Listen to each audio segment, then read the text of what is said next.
사랑의 하나님, 주의 놀라운 사랑과 은혜 다시 한번 이 예배를 통하여 느끼게 하시고 선포하게 하옵소서.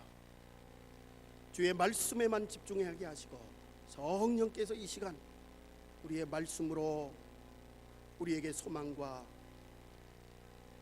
위로와 주님의 크신 사랑에 충만한 예배가 되게 하옵소서. 감사드리며 예수님의 이름으로 간절히 기도드립니다. 아멘. 2월 첫 번째 주일 렉셔너리 교회력에 따르면 구약의 말씀 이사야 40장 말씀입니다. 이사야서는 66장으로 구성되어 있습니다. 신학자들은 적어도 2사람 혹은 3사람이 저자일 것이다 얘기합니다. 그 이유는 이사야서의 예언의 특징과 사상들 그리고 기록된 장소들이 다르기 때문입니다.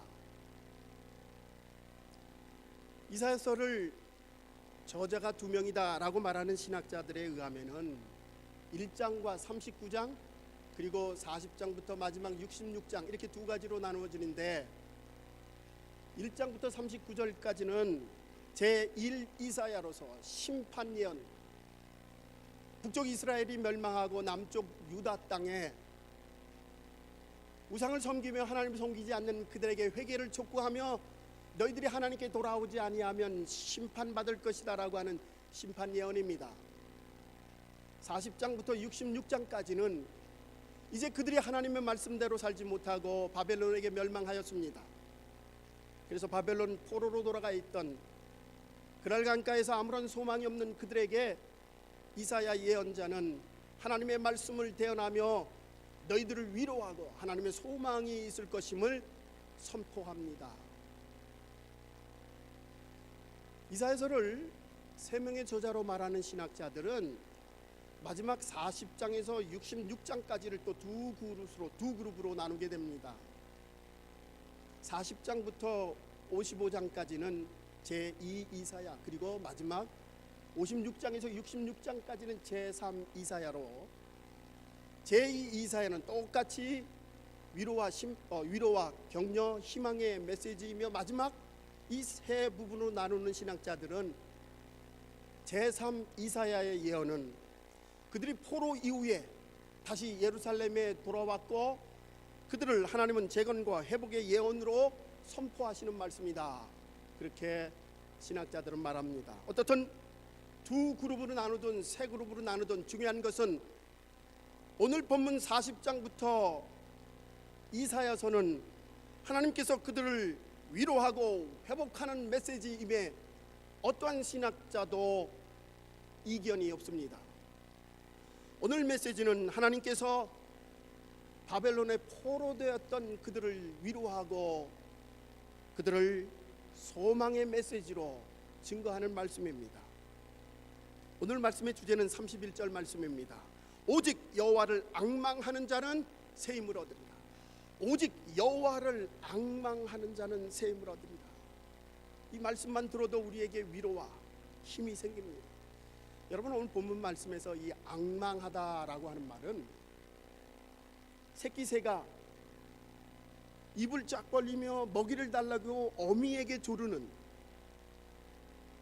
입을 벌리고 새끼 새가 어미에게 먹이를 달라고 하는 그 모양을 바로 앙망하다라고 하는 히브리 언어의 표현입니다. 배가 고플수록, 어려운 일이 있을수록, 힘든 일이 있을수록 혼자 힘으로 할 수 없고 입을 벌리며 하나님 앞에 간절히 기도하는 그 모습을 앙망하다 표현하게 됩니다. 하나님이 주시는 은혜를 사모하며 애쓰며 몸부림치며 하나님을 향해서 기도하는 것, 이것이 바로 앙망하는 것입니다.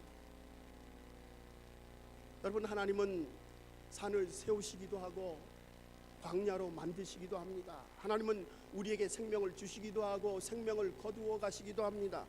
하나님은 파도를 일으키기도 하고 잔잔하기도 합니다.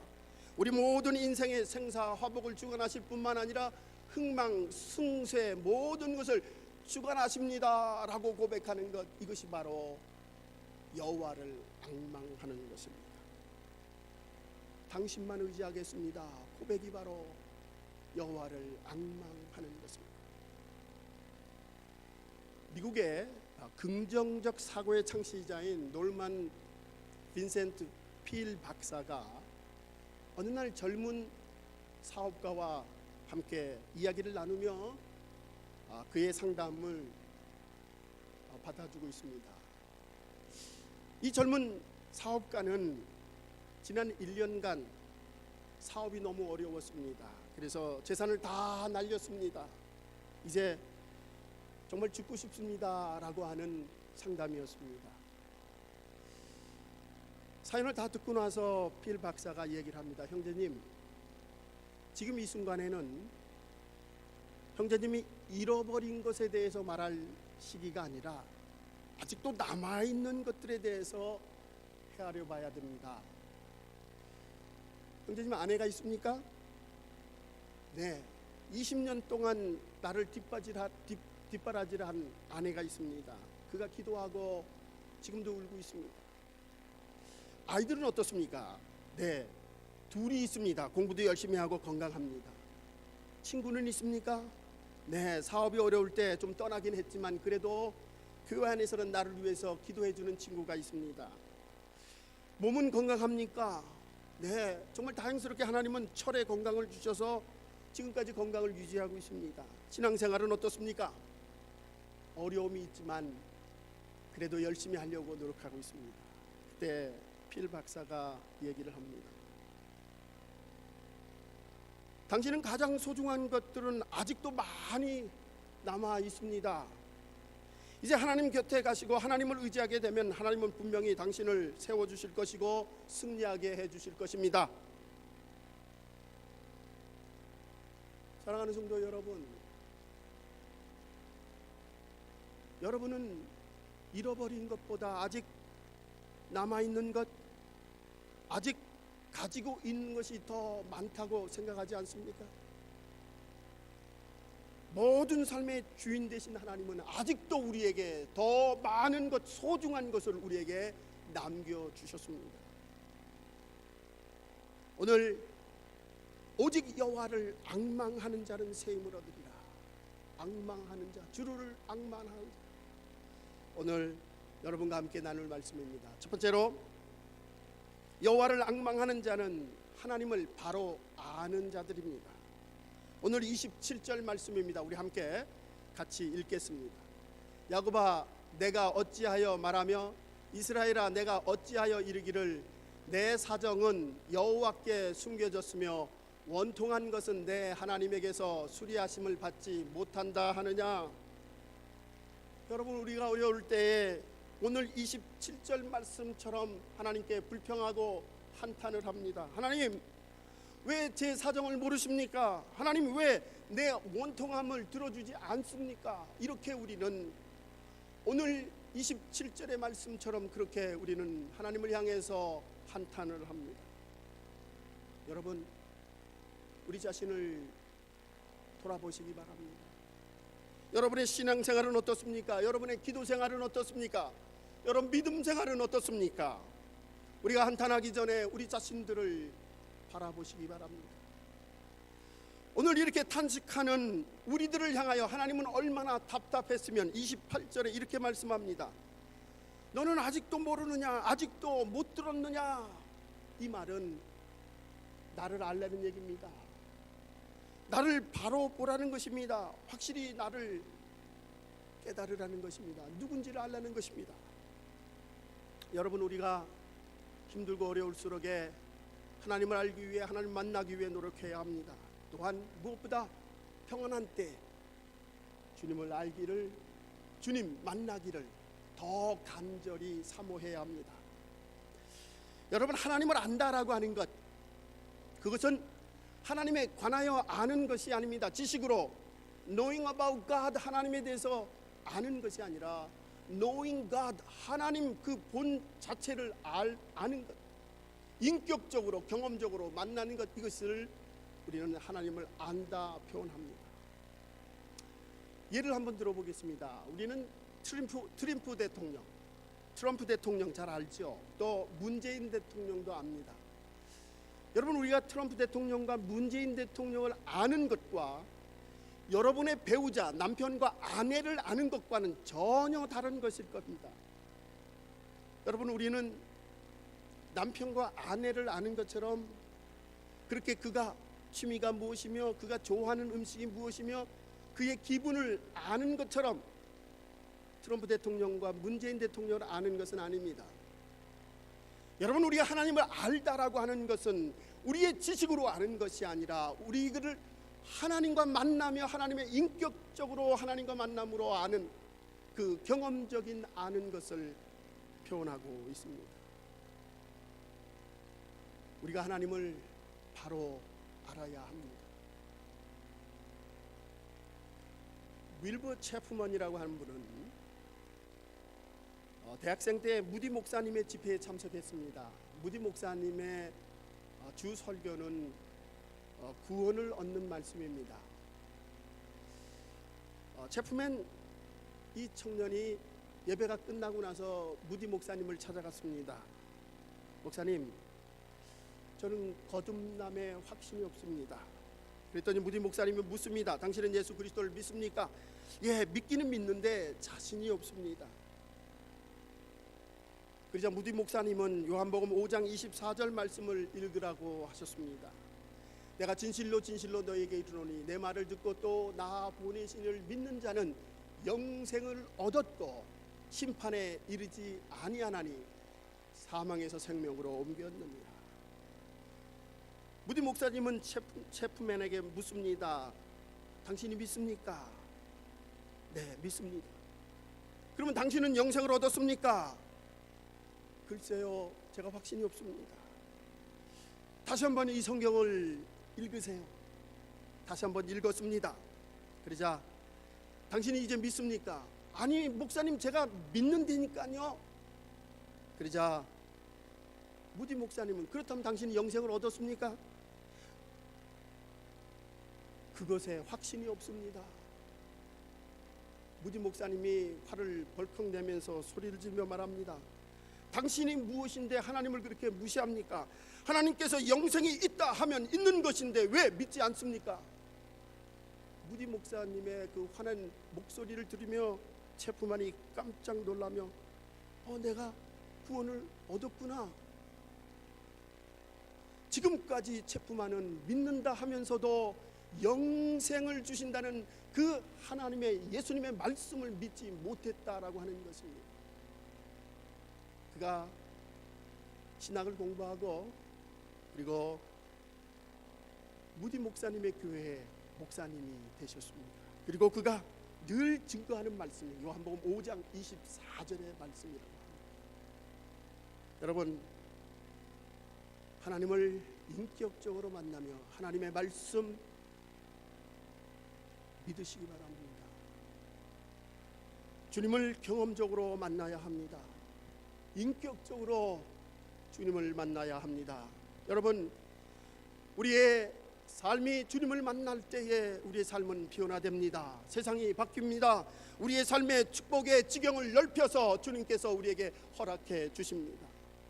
여러분, 이 축복이라고 하는 것은 이기적인 그러한 신앙이 아닙니다. 기복 종교도 아닙니다. 중요한 것은 축복만 구하는 것이 아니라 하나님의 나라와 그의 의를 구하며 율법과 율도, 법도를 따라가는 먼저 그의 삶이 있을 때 하나님이 이 모든 것을 다 더하여 주십니다. 무엇보다 여호와 하나님, 그 하나님을 인격적으로 만날 때 우리의 삶이 변화되며 기쁨과 평안과 하나님의 축복이 함께 하실 줄 믿습니다. 두 번째, 여호와를 앙망한다라고 하는 것, 주께 맡기는 신앙입니다. 28절과 29절 우리 같이 읽겠습니다. 시작. 너는 알지 못하느냐, 듣지 못하였느냐? 영원하신 하나님 여호와 땅끝까지 창조하신 자는 피곤치 아니하시며 곤비치 아니하시며 명철이 한이 없으시며 피곤한 자에게는 능력을 주시며 무능한 자에게는 힘을 더하시나니. 오늘 이사야를 통하여 말씀하시는 하나님의 말씀은 창조주 하나님이시며 모든 피곤한 자들에게, 창조물들에게 돌보시고 인도하시며 힘을 주신다 말씀합니다. 여러분, 하물며 하나님의 자녀를 돌보시며 인도하지 않겠습니까? 피곤한 자에게 능력을 주시며 무능한 자에게 힘을 주시는 하나님이십니다. 바벨론 그랄강가에 포로가 되어 희망이 없는 이스라엘 백성을 향하여 하나님은 그들에게 소망이 있음을, 그들에게 미래가 있음을 선포하고 있습니다. 오늘 21세기에 살아가는 우리들에게 주시는 희망의 메시지인 줄 믿습니다. 때때로 우리가 아픔과 고통을 겪는다 할지라도 하나님 바라볼 때 하나님은 끝까지 우리를 지켜주십니다. 여러분, 어린 아이들이 집에서 울 때에 부모들은 모든 것 제껴놓고 그 아이에게 달려갑니다. 이것이 부모입니다. 우리가 하나님을 향해서 기도하며 간구할 때에 하나님은 모든 것 제껴놓고 우리의 기도에 귀 기울여 우리의 기도에 응답하여 주시는 하나님이십니다. 우리 인간의 위기, 이것은 하나님이 주시는 기회입니다. 우리에게 힘과 능력을 주십니다. 또한 무능한 자에게는 용기와 소망을 주시는 하나님이십니다. 그러기에 30절에 이렇게 이사야 예언자는 말씀합니다. 소년이라도 피곤하며 곤비하며 장정이라도 넘어지며 자빠지되. 여러분, 우리 인생들은 미래를 확신하며 살아가는 사람들이 아무도 없습니다. 아무리 건강이 좋다 하더라도 하나님이 부르시면은 모든 건 내려놓고 떠나야만 되는 것이 인생입니다. 아무리 능력이 있다 하더라도 어느 날 갑자기 뱅크럽시 할 수 있는 것이 인간입니다.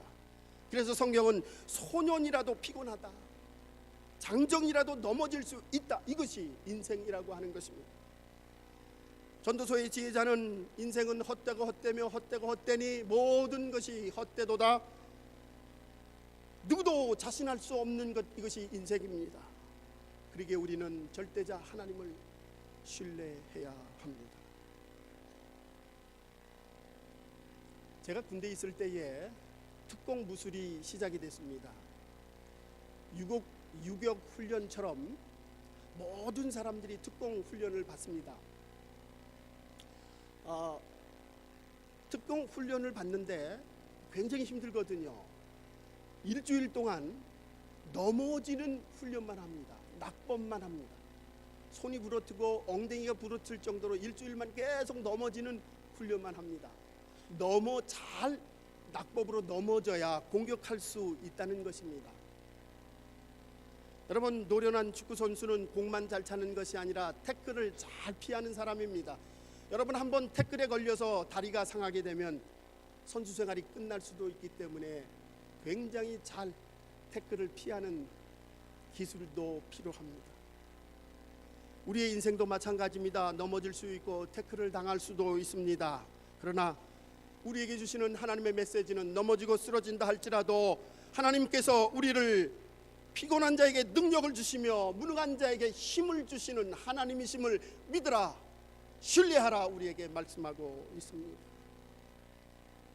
오직 주님만, 오직 여호와를 신뢰할 때 하나님은 우리에게 힘과 능력을 더하여 주시는 분임을 오늘 말씀하십니다.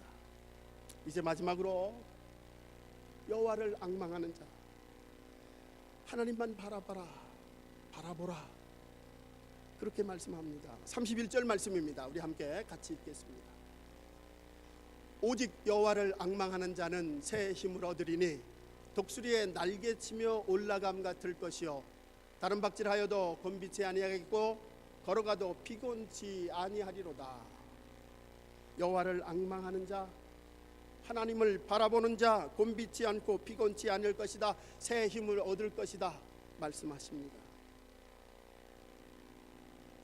여러분, 우리가 어떠한 대상을 이렇게 바라보게 되면은 그 대상이 굉장히 크게 보입니다. 우리가 하나님을 바라볼 때 우리의 문제와 우리의 어려운 것들은 작게 보일 수밖에 없다는 것입니다. 우리 자신의 약점과 실패와 고민을 바라볼 것이 아니라 하나님 바라볼 때에 그 모든 것들은 작아져 보일 것입니다. 우리가 어떤 면을 바라보느냐에 따라서 우리의 인생의 모습은 현저히 달라질 수밖에 없습니다. 밝은 면을 바라보는 사람 인생은 밝게 변화될 것입니다. 그러나 어두운 면을 바라보는 사람 틀림없이 어두운 인생을 살아가게 됩니다. 여러분, 요셉을 보십시오. 요셉은 13년 동안 무수한 환난과 고통 속에 자기가 왜 이런 어려움을 당하는지 알지 못하며 당했습니다. 그러나 그가 놓지 않은 것, 그것은 하나님 신뢰하는 믿음이었습니다. 하나님 바라보며 나아갔습니다. 하나님을 의지할 때 독수리처럼 새 힘을 주실 것이다 믿음 가지고 살았습니다. 그런 믿음을 가지고 있는데 어떻게 축복을 받지 않습니까? 어떻게 하나님이 그를 지키시지 않겠습니까? 그는 결국 하나님의 축복 아래 애굽의 총리가 되었습니다.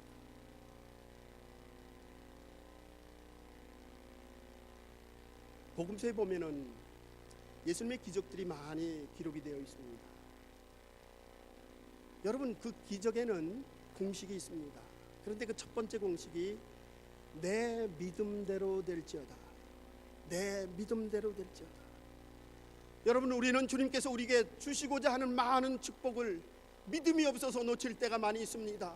우리를 고쳐주시고 우리를 세워주길 원하지만 우리의 믿음이 없어서 받지 못할 때가 있습니다. 내 믿음대로 될지어다. 때때로 우리의 상황이 절망적이고 힘들 때 이제 끝이구나 라고 고백할 때 하나님은 끝이 아니다 말씀하는데 왜 우리는 믿지 못하는가? 하나님이 구원이 있다 하는데 왜 우리는 믿지 못하는가? 여러분, 주님을 신뢰하시기 바랍니다. 우리의 문제와 질병과 시련의 때가 끝나면 하나님은 우리에게 응답하시고 치료하시고 축복하여 주실 줄 믿습니다. 여러분, 우리가 정말 조심하고 기억해야 될 것, 사람을 의지하지 마십시다. 사람에게 실망하지 마시기 바랍니다. 여러분, 사람들은 언제든지 변할 수가 있습니다. 그 변하는 것에 사람 의지하게 되면 상처를 받습니다. 사람을 의지하지 않으면 상처받지 않습니다. 사람과 환경을 의지하지 아니하고 하나님을 신뢰하며 의지하시기 바랍니다. 변함없는 하나님, 우리의 자그마한 음성에도 귀를 기울이시는 주님이십니다.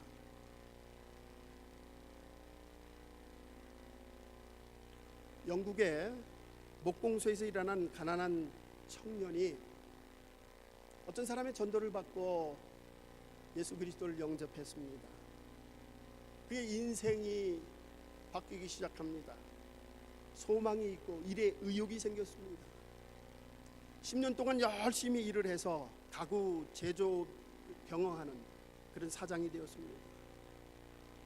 이제 돈도 있고 명예도 얻게 되었습니다. 어느 날 이 사람이 공장 뒤편에 있는 언덕에 올라가서 산보를 하다가 널찍한 바위가 있어서 그곳에 앉아서 마을을 바라보며 쉬고 있었습니다. 이 사람 마음속에 갑자기 드는 것은 내가 이렇게도 행복해도 되나? 이렇게 든든한 바위 밑에서 바위에 앉아서 이렇게 행복감을 느껴도 되나? 갑자기 드는 생각은 그의 인생이, 그의 행복이 돈과 명예가 아니라 바로 이 든든한 바위와 같은 부활하신 예수 그리스도 때문임을 그는 깨닫게 됩니다. 그리고 한 장의 종이를 꺼내서 시를 썼습니다. 이 시가 바로 찬송가 539장입니다. 이 몸의 소망 무행가 우리 주 예수뿐일세. 우리 주 예수 밖에는 믿으리 아주 없도다. 굳건한 반석 대신이 그 위에 내가 서리라. 그 위에 내가 서리라. 여러분, 우리가 기댈 수 있는 바위는 예수 그리스도이십니다. 그분은 우리의 산성이 되시고 우리의 피난처가 되십니다. 사람을 의지하지 아니하고 환경을 의지하지 아니하고 주님만 의지하시기 바랍니다. 포로되어 아무런 희망이 없는 이스라엘 백성에게 내가 너희들의 희망임을 가르쳐 주시는 주님, 오늘 우리에게도 내가 너희의 산성이 되며 바위가 되었노라고 말씀하여 주십니다. 오직 여호와를 앙망하는 자는 새 힘을 얻으리니 독수리 날개치며 올라감같이 다른 박질하여도 곤비치 아니하고 걸어가도 피곤치 아니하리라. 여러분, 힘들고 어렵고 쓰러지고 넘어졌습니까? 아니, 나이가 너무 들어서 기력이 없습니까? 오직 여호와를 의지하십시오. 여호와를 앙망하십시오. 새 힘을 주실 줄 믿습니다. 곤비치 않도록, 피곤치 않도록 붙잡아 주실 줄 믿습니다. 굳건한 반석 되신 예수님만 의지하십시다. 주님께 모든 것을 맡기십시다. 주님만 바라보십시오. 주님께서 독수리가 하늘을 향해 날개치도록 올라가듯이 우리의 미래와 꿈을 지켜주시고 인도하여 주실 줄 믿습니다. 기도하시겠습니다.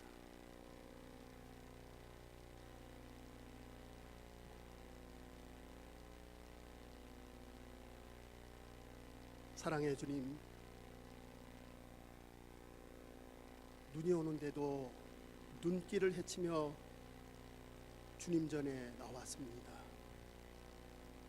슈퍼볼 선데이라고 세상의 즐거움에 함께 교제하며 즐거워야 될 이날에 주님께 예배 드리기에 나왔습니다. 주님, 독수리 날개치며 하늘을 향해 날아가듯이 연약하고 부족하고 쓰러지고 넘어지는 저희들에게 힘과 능력을 주옵소서. 굳건한 반석 주님만 의지하며 주님만 바라보며 나아가는 저희들 되게 하옵소서.